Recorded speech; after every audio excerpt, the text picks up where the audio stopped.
নমস্কাৰ মৰমৰ ছাত্ৰ-ছাত্ৰীসকল মোৰ ইউটিউব চেনেলৰ আজিৰ ভিডিঅ'টোলৈ তোমালোক সকলোকে স্বাগতম জনাইছোঁ। ছাত্ৰ-ছাত্ৰীসকল আজি অসম জাতীয় বিদ্যালয়ৰ দ্বিতীয় শ্ৰেণীৰ আমি আৰু আমাৰ পৰিৱেশ পাঠ্যপুথিৰ আমাৰ সাজপাৰ নামৰ পাঠটিৰ প্ৰশ্ন উত্তৰসমূহ আলোচনা কৰিবলৈ বিচাৰিছোঁ। গতিকে ছাত্ৰ-ছাত্ৰীসকল তোমালোকে ভিডিঅ'টো আৰম্ভণিৰ পৰা শেষলৈকে চাবা। 1 নম্বৰত আছে মানুহে কিয় কাপোৰ পিন্ধে? ইয়াৰ উত্তৰত আমি এনেদৰে লিখিম লাজ নিবাৰণ আৰু শীত তাপৰ পৰা ৰক্ষা পাবলৈ মানুহে কাপোৰ পিন্ধে। এতিয়া 2 নম্বৰ প্ৰশ্নলৈ আহা পুৰণি কালত মানুহে কি পিন্ধিছিল? উত্তৰ পুৰণি কালত মানুহে গছৰ ছাল, জন্তুৰ ছাল আদি পিন্ধিছিল। 3 নম্বৰ প্ৰশ্ন গছ আৰু প্ৰাণীৰ পৰা কি সূতা পাওঁ? উত্তৰ গছৰ পৰা আমি কপাহী সূতা পাওঁ আৰু প্ৰাণীৰ পৰা ঊণ সূতা, এৰী সূতা, মুগা সূতা, পাট সূতা আদি পাওঁ। 4 নম্বৰ প্ৰশ্ন বৈজ্ঞানিক উপায়েৰে তৈয়াৰ কৰি লোৱা সূতা কি? উত্তৰ বৈজ্ঞানিক উপায়েৰে তৈয়াৰ কৰি লোৱা সূতাসমূহ হ'ল পলিয়েষ্টাৰ, টেৰিলিন, নাইলন আদি। ইয়াৰ পিছত আছে নিজে ভাবি উত্তৰ লিখা। 1 নম্বৰত আছে আজিকালি মানুহে কাপোৰ ঘৰতে বৈ নিপিন্ধে কিয়? ইয়াৰ উত্তৰত আমি এনেদৰে লিখিম আজিকালি কম সময়তে কাপোৰ বৈ দিব পৰা যন্ত্ৰপাতি ওলাইছে, সেয়ে আজিকালি মানুহে কাপোৰ ঘৰতে বৈ নিপিন্ধে। তাৰপিছত 2 নম্বৰ প্ৰশ্ন আছে মানুহে কি কাৰণত টুপি পিন্ধে?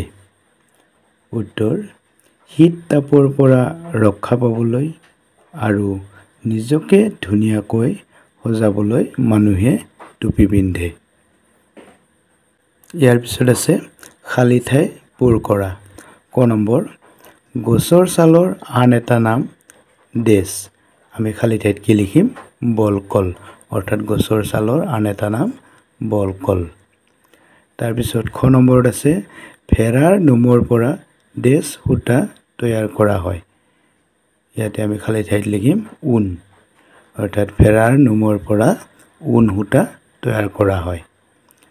তাৰপিছত গ নম্বৰত আছে মানুহে ডেছ আদি সূতা বৈজ্ঞানিক উপায়েৰে তৈয়াৰ কৰে।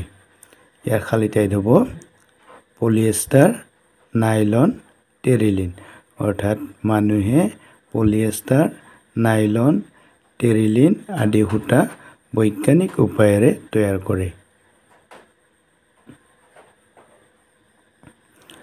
তাৰপিছত খ নম্বৰ প্ৰশ্ন আছে অসমৰ ডেছ নামৰ ঠাইত বোৱা পাট মুগাৰ কাপোৰ গোটেই ভাৰততেই বিখ্যাত।